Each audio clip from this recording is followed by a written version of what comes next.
देखें थ्योरम है, next theorem है, प्रत्येक अभिसारी अनुक्रम क्या होता है, परिबद्ध होता है। यानी कोई अनुक्रम लेना है, कोई सीक्वेंस लेना है xn, वो कैसा है, अभिसारी है। कैसा है वो, कन्वर्जेंट है ना। कन्वर्जेंट तो लेना है, गिवन है, ये तो गिवन है, दिया हुआ है। और क्या प्रूफ करना है उसको, क्या प्रूफ करना है, बाउंडेड प्रूफ करना है। बाउंडेड प्रूफ करना है। मैंने प्रूफ इसलिए लिख लिया है कि वीडियो बहुत ज़्यादा लंबी ना हो, जिससे समस्या नहीं आए ना, अपलोडिंग की प्रॉब्लम आती है फिर। ठीक है, अच्छा ठीक है। तो xn क्या है, कन्वर्जेंट है, और प्रूफ क्या करना है, बाउंडेड है ना। तो मैंने लिखा कि xn क्या है, कन्वर्जेंट सीक्वेंस है, ठीक है ना। अच्छा, फिर लिखा जब कन्वर्जेंट सीक्वेंस है तो इसकी लिमिट क्या होगी, क्या होगी भाई, लिमिट परिमित होगी, परिमित रूप से विद्यमान होगी ना, ठीक है ना, परिमित रूप से विद्यमान होगी।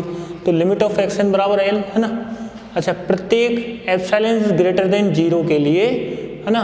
अब देखें, मैंने आपको बताया था एप्सिलॉन का प्रत्येक मान कहाँ से कहाँ तक, 0 से बड़ा और 1 से छोटा। अपने को प्रतिवेश देखना होगा तो एप्सिलॉन का मान 0 से बड़ा 1 से छोटा जोड़ सकते हैं और घटा सकते हैं, और उस संख्या के प्रतिवेश में देखेंगे घटा के और जोड़ के एप्सिलॉन के प्रत्येक मान को, कि भाई उसके प्रतिवेश में, यानी किसी संख्या के प्रतिवेश में उस अनुक्रम के अनंत मान आ रहे हैं या नहीं। यदि अनंत मान आते हैं तो फिर क्या बोल देंगे कि उसकी लिमिट, जो वो संख्या है जिसका प्रतिवेश देखा है वो उसकी लिमिट है, अन्यथा उसकी लिमिट वो नहीं है यदि अनंत मान नहीं आते हैं। ठीक, देखा, प्रत्येक एप्सिलॉन ग्रेटर देन 0 है ना, फॉर ऑल या फॉर ईच है ना, देयर एग्जिस्ट, इस प्रकार विद्यमान होगा कि n0 क्या होगा, बिलोंग्स टू n। ठीक, अच्छा, फिर मैंने कहा, ये तो अपने को अभी बताया था लिमिट की परिभाषा में, कि xn और l का अंतर वो हमेशा क्या होना चाहिए, एप्सिलॉन से कम होना चाहिए। यानी कि ये वही प्रतिवेश वाली बात है कि xn और एप्सिलॉन एक दूसरे के पास होनी चाहिए। कितनी पास होनी चाहिए, कि उनका अंतर एप्सिलॉन से छोटा मिले हमेशा। और एप्सिलॉन का मान अपने को तो पता है ना। ये क्या लिखा है, ये भी मैंने बताया था, और एक बार देख लेते हैं कि भाई कि हम इसमें क्या करते हैं, लिमिट में क्या करते हैं, कोई एक धनात्मक संख्या फिक्स कर देते हैं, और लिमिट पॉइंट में कोई संख्या फिक्स नहीं करते। लिमिट क्या होती है, तब देखो सुन लो, लिमिट क्या होती है, लिमिट यूनिक होगी, यानी एक ही होगी किसी भी सीक्वेंस की। कोई सीक्वेंस कन्वर्जेंट होगा तो लिमिट होगी, ठीक है ना, और कन्वर्जेंट होगा तो परिमित रूप से विद्यमान होगी, ठीक है। और यदि कोई सीक्वेंस परिमित रूप से विद्यमान होगी ना, अच्छा, लिमिट में लिमिट है ना, यानी कि परिमित रूप से विद्यमान होगी। और लिमिट में क्या होता है कि हम क्या करते हैं, कोई एक धनात्मक पूर्णांक फिक्स कर देते हैं, कोई एक धनात्मक पूर्णांक फिक्स कर देते हैं, किसमें, लिमिट में, और कहते हैं कि उसके बाद जो आने वाले पद हैं उनका अंतर या उनका प्रतिवेश क्या होगा, क्या होगा, मतलब एप्सिलॉन को जब जोड़ते घटाते ना तो प्रतिवेश में उस अनुक्रम के अनंत पद शामिल हो जाते हैं, ठीक है। तो यही मैंने लिखा है, xn और l का अंतर एप्सिलॉन से छोटा, for all n is greater, यानी n0 के बाद जितने भी आने वाले पद हैं वो क्या होगा, उनमें xn है ना, n का मान n0 से ज़्यादा है, यानी कि n0 के बाद जितने भी पद आएंगे ना, बहुत सारे पद आते हैं, अनंत पद आते हैं, उनका जो अंतर है वो कैसे आएंगे, वो पास पास आएंगे, बहुत पास पास आएंगे। उनका जो अंतर है वो क्या होगा, यहाँ l होगा है ना, उनका अंतर, ये सब xn है ना, यानी n है, n का मान किससे बड़ा है, देखो n बाद में आ रहा है ना, n का मान किससे बड़ा है, n0 से बड़ा है, ठीक है। तो इनका अंतर क्या होगा, एप्सिलॉन से छोटा होना चाहिए। इसका मतलब क्या है कि xn है वो l माइनस एप्सिलॉन, और भाई इधर भी तो हो सकते हैं ना कुछ पद, और l प्लस एप्सिलॉन के कहाँ होगा, बीच में होगा। इसका मतलब l के प्रतिवेश में कितनी संख्याएं मिलेंगी, इस अनुक्रम की बहुत सारी संख्याएं मिलेंगी। यदि ये l क्या है, इस अनुक्रम का क्या है, सीमा है, कि सीमा है, लिमिट है। तो अच्छा, लिमिट ही क्या होती है, लिमिट पॉइंट होती है, गारंटी से। लिमिट क्या होगी, लिमिट पॉइंट होगी, है ना। लेकिन जरूरी नहीं कि लिमिट पॉइंट क्या हो जाए, लिमिट हो, ये आवश्यक नहीं है, ठीक है। जैसे एग्जांपल में पीछे बताया था 1/n, लिमिट पॉइंट क्या था इसका, 0, और लिमिट भी कितनी आई थी, 0 ही आई थी, यानी 0 पे कन्वर्ज हो रहा था। कन्वर्ज होने का मतलब कहाँ होगा कन्वर्ज, लिमिट पे ही होगा, ठीक है। अच्छा, ये आ गया। इसका मतलब xn इसके प्रतिवेश में विलोम करेगा। इसका मतलब xn कहाँ होगा, देखो xn कहाँ होगा, इसके प्रतिवेश में कहीं ना कहीं होगा, जब n का मान n0 से बड़ा होगा, ठीक है। अच्छा, ये आ गया। अब मैं क्या करना है, मुझे ये अनुक्रम कैसा सिद्ध करना है, परिबद्ध सिद्ध करना है। परिबद्ध सिद्ध करने के लिए मुझे क्या करना होगा, परिबद्ध सिद्ध करने के लिए मुझे, भाई परिबद्ध सिद्ध करने का मतलब क्या है, परिबद्ध सिद्ध करने का मतलब कि इस अनुक्रम का मान दो संख्याओं के बिल्कुल बीच में आना चाहिए, है ना। तो दो संख्या ले ली, एक तो कैपिटल के और एक ले लेते हैं स्मॉल के। अब मुझे कहना है कि मान लो देखो x1 ऐसे है ना, जैसे यहाँ देख लेते हैं, ये रहा x1 x2 x3 x4 है ना, ऐसे अनुक्रम चल रहा है ना, ठीक।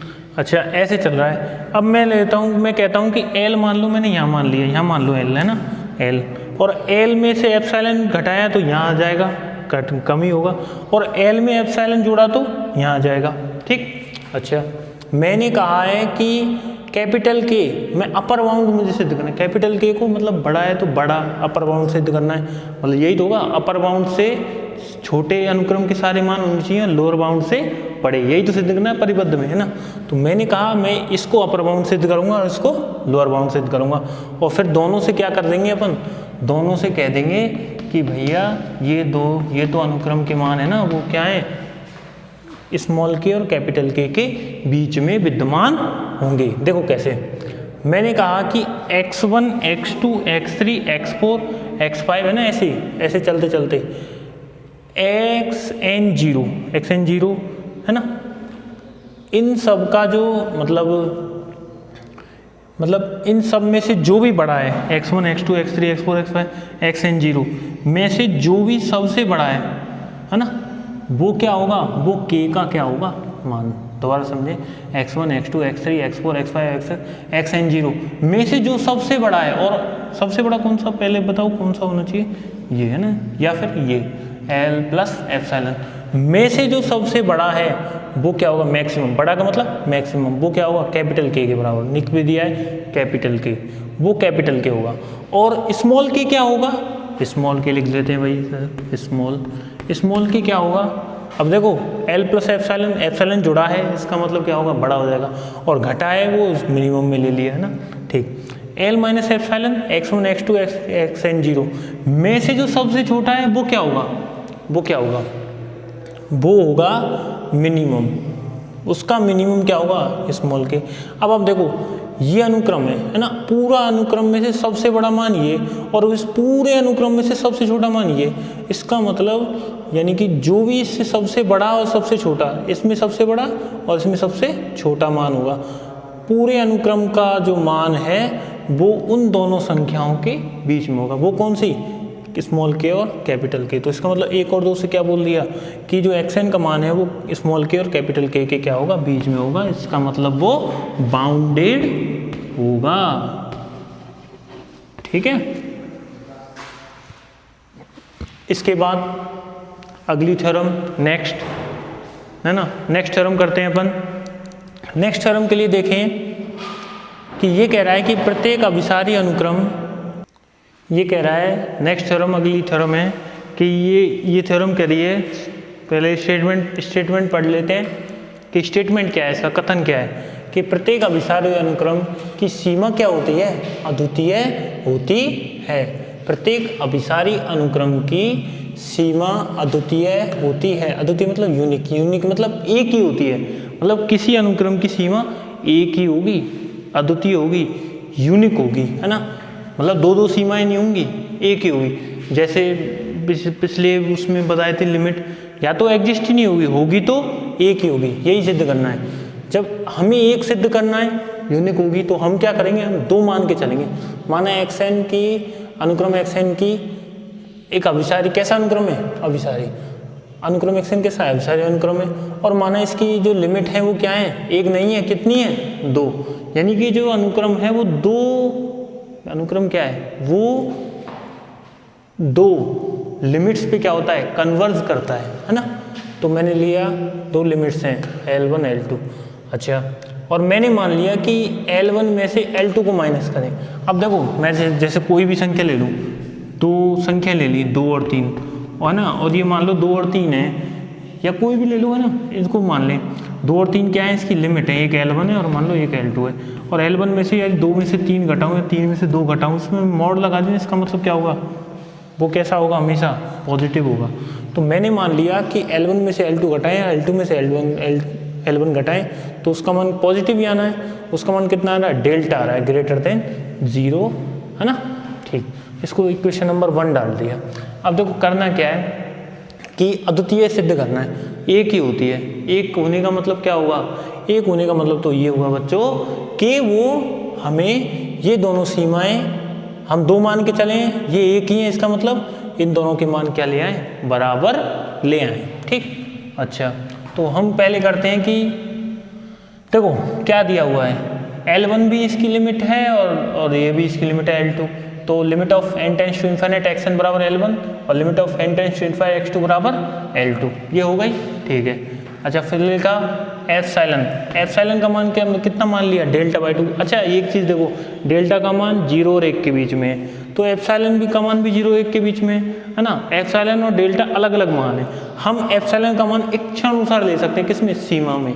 ठीक है, मतलब इच्छानुसार मतलब 0 से 1 के बीच में, इच्छानुसार का मतलब कुछ भी ले सकते हैं लेकिन 0 और 1 के बीच में। तो मैंने लिया एप्सिलॉन का मान मान लो डेल्टा बाई 2 है इसके लिए, L1 के लिए, और इसका मान भी इसमें मान लिया एप्सिलॉन का मान डेल्टा बाई 2 है ना। ठीक, इसमें मान लिया कि भैया ये जो लिमिट है, तो लिमिट क्या आ रहा है कि यहाँ N1 लिखा है, मैंने क्या लिखा है, N1, और यहाँ कितना लिखा है, N2। इसका मतलब जो L1 है वो N1 के स्मॉल n1 के बाद वाले सारे मानों के लिए एग्जिस्ट करती है, क्या, सीमा, और ये N2 के बाद वाले सारे मानों के लिए। ठीक है, और L1 N1 N2 क्या है, वो ये प्राकृत संख्या है। ठीक है, नेचुरल नंबर है। अब मैंने मान लिया कि दोनों में से, जैसे मैं ये कहता हूँ ना कि ये xn है, ठीक है, अच्छा, मैं कहता हूँ कि ये xn1 है और ये मैं कहता हूँ कि भैया N1 के बाद वाले N1 के बाद वाले सारे मान है ना, उनके लिए क्या है, L1 कन्वर्ज करती है, और मैं कहता हूँ लिमिट L1 कन्वर्ज करती है, और N2 के बाद वाले सारे मानों के लिए L2 कन्वर्ज करती है। तो मैं कहता हूँ कि भैया N0 एक ऐसा पूर्णांक लिया जो N1 और N2 में से क्या है, बड़ा है, दोनों से बड़ा है, मतलब दोनों में से जो भी बड़ा है उसको हम N0 मान लेते हैं, हमें नहीं पता कौन सा बड़ा है। ठीक है, अच्छा, फिर लिया मैंने xn में से L1 को माइनस किया, ये तो अभी बताया था कि यदि xn में से L1 यानी लिमिट को माइनस करेंगे तो उसका मान 0 और 1 के बीच में आना चाहिए। तो वो इसका मान भी, डेल्टा का मान 0 से बड़ा, इसका मान भी 0 से बड़ा लेकिन 1 से छोटा, for all n belongs to N1 such that ये।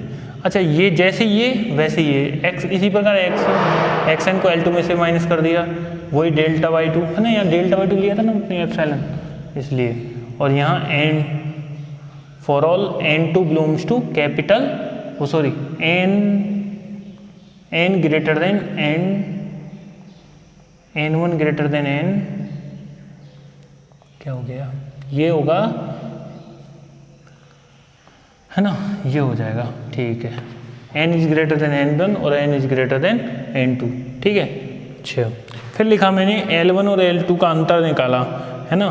देखो समीकरण नंबर 1 में मान के चलें कि इससे बड़ा है, 0 से बड़ा है, और हम इसको क्या ले आए, 0 से छोटा ले आए, यानी डेल्टा से छोटा ले आए, और डेल्टा क्या है, 0 से बड़ा, तो ये डेल्टा से छोटे का मतलब क्या है, ये 0 से छोटा होगा, है ना, ये सिद्ध कर दें। L1 माइनस L2, इसको लिखा मैंने xn और जोड़ दिया घटा दिया, xn को जोड़ दिया घटा दिया, और ये एज इट इज। ठीक है, फिर इसको ऐसे सेट कर लिया, xn माइनस L2 और x n minus L1 minus वार। अच्छा ये आपको पता होगा 2 माइनस 3 कितना आएगा -1 और 1। इसको ऐसे लिखें तो प्लस माइनस 1 कितना आएगा 2 और 3 5। ये कितना होता है बड़ा होता है, ये कितना होता है छोटा। तो इसका मतलब क्या करेंगे, जब अपन दो संख्याओं के जो मॉड होता है इसको मॉड को हटाएंगे ना, अंदर ले जाएंगे, तो मॉड को अंदर ले जाने पर इसका मान क्या हो जाएगा, यानी 1 इज ग्रेटर देन 5। हो सकता है कि इक्वल भी आए, है ना, मे भी इक्वल भी आ सकता है। इक्वल कब आएगा, दोनों संख्या क्या होंगी प्लस की हो जाएंगी, ठीक है। तो हम जब मॉड को अलग अलग करेंगे, मॉड को अंदर देंगे तो क्या हो जाएगा ग्रेटर देन इक्वल टू। इसका मान कितना, इसका मान x n minus L2 delta by 2 और इसका मान डेल्टा बाई 2। ये डेल्टा बाई 2 कितना डेल्टा, ये लेस देन इक्वल टू है ना, इक्वल टू हट जाएगा। क्यों, क्योंकि यहाँ पर जो डेल्टा बाई 2 है वो क्या है, वो उसमें लेस देन नहीं है, इक्वल टू नहीं है, इसमें क्या है केवल लेस देन, ठीक है ना, इसलिए इक्वल टू हटा देंगे यहाँ से, ये डेल्टा आ गया।